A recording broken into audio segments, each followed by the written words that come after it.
So if archaeologists dug up your life, like 1,000 years from now, Yeah. they wouldn't look at your tax returns to understand who you were. No, definitely not. Right. And they wouldn't even look at your photos, really. They would look at your vocabulary. The words you actually use every day. Exactly. So welcome back to the Deep Dive. Today, we are looking at this, well, it's a seemingly boring stack of vocabulary flashcards. Very unassuming. Yeah, super unassuming. Yeah. Specifically, it's a set of English phrases and idioms alongside their Korean translations. And, it looks on its face like a purely utilitarian study guide for a non-native speaker who's just trying to learn English. Just rote memorization. Right. Like, here's a phrase, here's what it means, memorize it for the test. But if you actually sit down and read through this specific sequence of phrases, you realize this isn't just a language guide at all. Not even close. This Korean student is effectively decoding the intense, sometimes violent, and deeply neurotic nuances of the modern Western mind. It's honestly kind of a masterpiece of unintentional storytelling. It really is. So we're going to treat these notes like an archaeological find. Yeah. Our mission for this deep dive is to string these isolated phrases together to uncover this hidden narrative about the modern human experience. Because there really is a full narrative arc in there. Yeah, we're tracing a journey from, peaceful neighborhood interactions straight into the absolute meat grinder of high-stakes corporate survival and ending up at profound emotional exhaustion. Okay, let's unpack this, because the beginning of this vocabulary list paints a picture that is almost stubbornly pleasant. It really does. It starts with the absolute foundation of human connection. The very first phrase this student is learning to translate into Korean is kindly feeling. Oh. Right? Yeah. And the context sentence provided is incredibly ideal. It reads, let me find it. A kindly feeling which exists between neighbors makes for a peaceful street. Which is just nice. It establishes this hyper-local, micro-level reality. The world is just you, the person living next door, and a quiet road. A very safe baseline. Yeah. Think about your own neighborhood for a second. That feeling of waving to the person watering their lawn, knowing you have that quiet, unspoken truce. It's secure. Absolutely. And this theme of casual, positive connection, it continues. The next phrase they learn is about chance encounters, which is running into an old colleague from another decade. Oh, wow. Yeah. And the specific example they give is running into them at the airport today. Which is a very specific, universally understood modern experience, because the airport is what anthropologists call a liminal space. Right, like an in-between place. Essentially, yeah, it's a transitional zone. You aren't where you started, and you aren't where you're going. You are in this weird, suspended reality. Eating a $12 sandwich at 6 a.m. Exactly. And in that suspended reality, you are suddenly face to face with a ghost from your past, an old colleague from another decade. It forces you out of your current stresses and really just makes you reflect. I've had that exact moment by the baggage claim. It completely shifts your headspace. It jolts you out of the everyday. It does. And the notes capture that shift perfectly with the next phrase, which is get to thinking. The example sentence is, I got to thinking about our next vacation. Notice the progression here. It's building on itself. Right. You have a nice interaction with a neighbor. You have a pleasant, nostalgic encounter at the airport. Your mind feels safe enough to wander. And you get to thinking about a holiday. Language frames our everyday reality. When you have the psychological safety to daydream, your vocabulary reflects that security.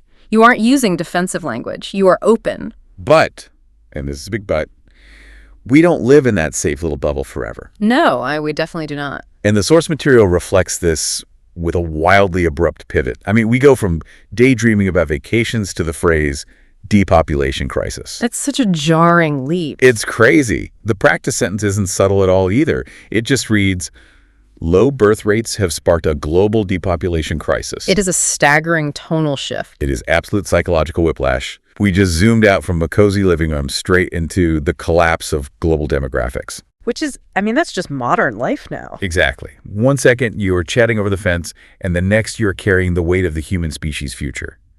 But this is exactly what it feels like to check your phone in the morning, isn't it? Oh, entirely. Doom scrolling before you've even had coffee. Right. And the notes immediately provide a phrase that captures this kind of sweeping, escalating mindset. The phrase is, for that matter. Yeah. That's a good one. A seemingly simple connective phrase, but it's actually a tool for broadening a statement often to an extreme degree. The examples in the notes show how easily a specific feeling escalates into a sweeping generalization. Yeah. Like, it starts small and relatable. I don't like tea or coffee for that matter. Okay, fine, you're just a water drinker. But then it gets paranoid.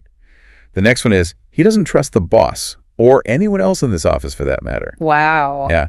It shows the exact mechanism of how our brains go from one specific distrust to writing off an entire ecosystem of people. What's fascinating here is how language naturally handles hyperbole and scale.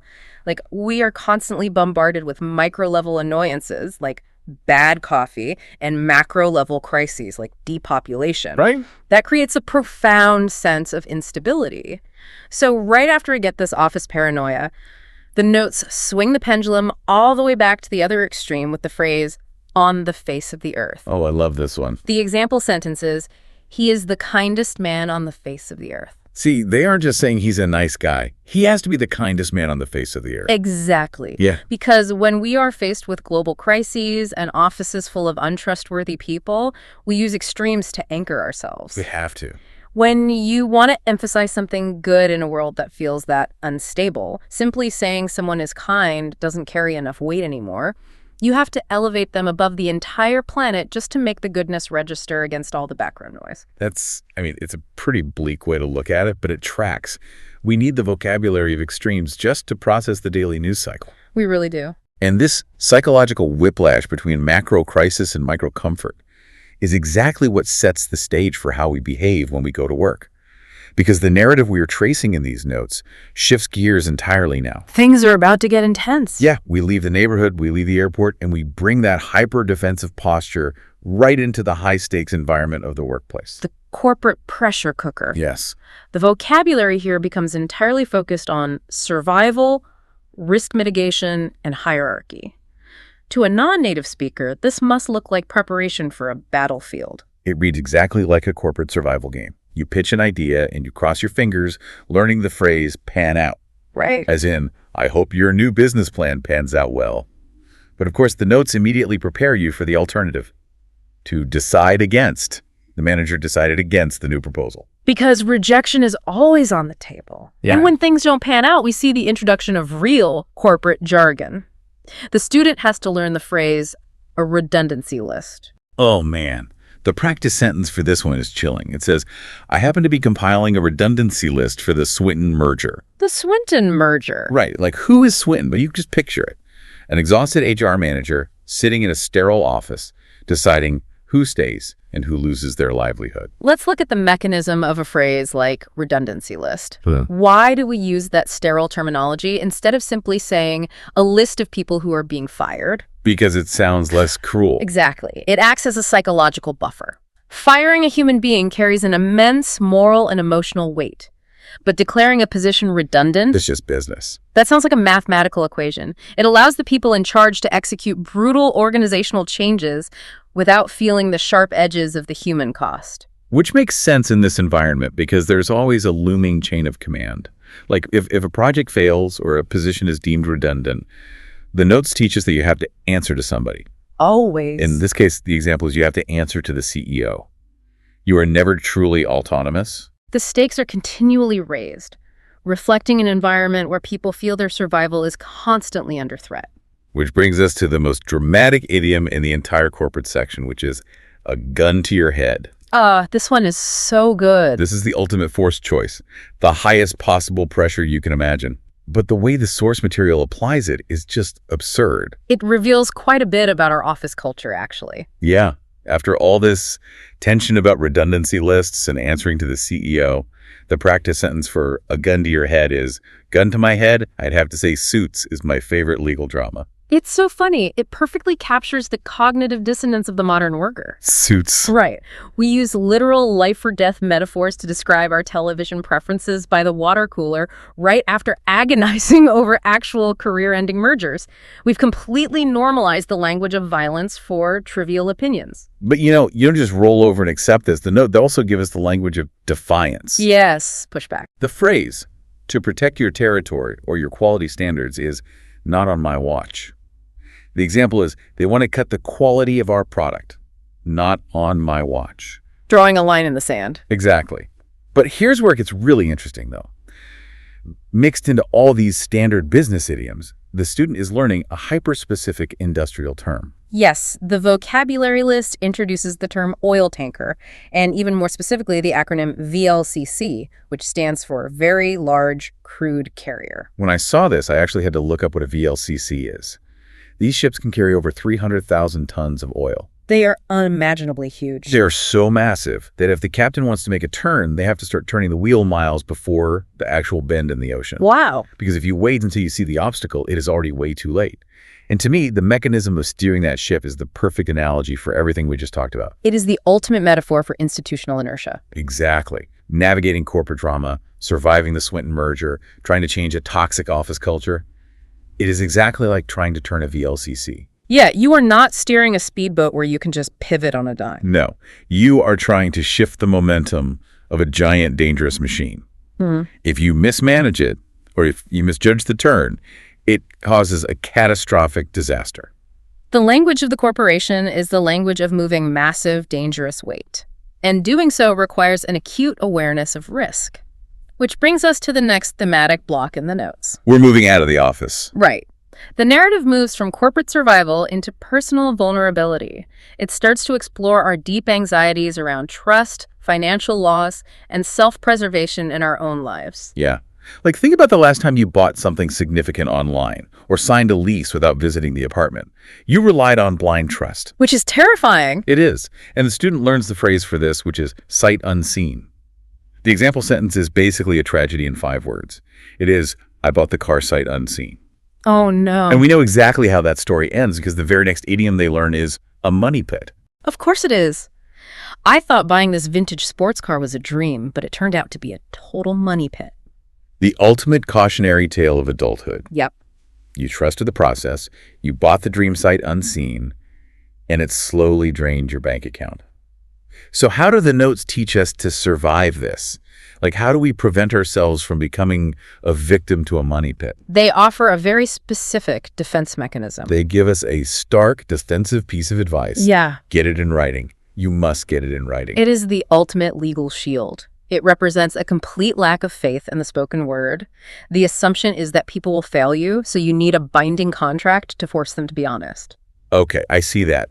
But looking at the notes, there's a massive contradiction sitting right on the exact same page. Really? Yeah.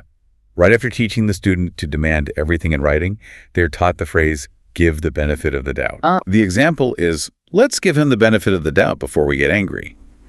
How can society expect us to graciously give people the benefit of the doubt while simultaneously demanding we get absolutely everything in writing because we are terrified of getting scammed? It's a paradox. It feels like we are being told to be naive and cynical at the exact same time. Well, if we connect this to the bigger picture, this apparent contradiction isn't a flaw in the notes. It is the core tension of adulthood. Okay. We want to be the person from the beginning of the list. We want to be the kindest person on the face of the earth, fostering kindly feelings on a peaceful street. Right. The idyllic neighborhood. But lived experience, the money pits, the redundancy lists, it teaches us defensive pessimism. We are forced to navigate this tightrope between open-hearted trust and legalistic self-protection. Man, I see what you mean. Looking at the notes, that explains why the phrase break an edge is sitting right here in the middle of all these relationship idioms. That is one of the most brilliant physical metaphors in the entire document. The practice sentence says, don't forget to break all the sharp edges. I assumed it was about being careful, but it's actually a literal manufacturing term, isn't it? It is. In machining or metalworking, when you cut a piece of steel, it leaves a microscopic razor-sharp burr on the corner. Okay. So breaking an edge means taking a file and manually grinding down those sharp, dangerous corners. Because if you don't do it, the next person who handles that piece of metal will get sliced open. Wow. That's a painful paradox, though. We're essentially being taught that functioning in society requires us to actively grind down our own personalities. We have to. We're all these hardened defensive materials. We get things in writing to protect our core. But to function in society, to not constantly injure each other, we have to smooth down our own sharp corners. We break our edges so we don't bleed on the people around us. And the notes explicitly tell us why this is necessary with another phrase just a few lines down, which is, respect goes both ways. You file down your sharpest, most cynical edges, and I will file down mine. We get it in writing to protect ourselves, but we give the benefit of the doubt to protect the relationship. It is the delicate balancing act of surviving the modern world without losing your humanity. But sometimes that balancing act just fails. It does. It inevitably does. Sometimes the edges are too sharp, the Swinton merger is too brutal, the vintage sports car breaks down one too many times. And the narrative arc of these study notes reflects that breaking point perfectly. We move into the final segment of our deep dive, the exit strategy. This is what happens when the diplomacy fails. When the pressure cooker explodes, the notes teach you how to just walk away. The phrase is up and leave, or in the past tense, upped and left. A great phrase. The example sentence paints quite a picture. It says, he just upped and left in the middle of dinner. Like, have you ever been in a situation where you just wanted to do that? Oh, absolutely. No 2 weeks notice, no polite excuses, just standing up from the dinner table or the boardroom and walking out the door. It's a universal fantasy, the sudden, dramatic exit. It is the ultimate reclamation of agency when you feel entirely trapped by circumstance. But what I find really beautiful here is that the notes don't let the student leave with bitterness. No, they don't. Even at the breaking point, they teach you how to execute a gracious exit. Instead of harboring resentment, the student learns to say, more power to you, meaning, well done, good luck, keep going. It's a phrase of surrender, but a remarkably positive one. By saying more power to you, you are officially releasing your stake in the conflict. You are no longer fighting for control of the VLCC. You're off the ship. Exactly. And you follow it up by wishing them the best. The notes include the word outshine, with the example, her talent will outshine everyone else. You up and leave the dinner, but you sincerely hope they go on to shine. It's an incredibly mature way to close a chapter. It really is. Which brings us to the very last and arguably the most powerful phrase in this entire batch of study notes. It's the titular phrase of the document itself. I felt something settle in my chest. It is a profoundly somatic phrase, Somatic. meaning it describes a complex emotional response as a literal physical sensation in the body. Right. So what does this all mean?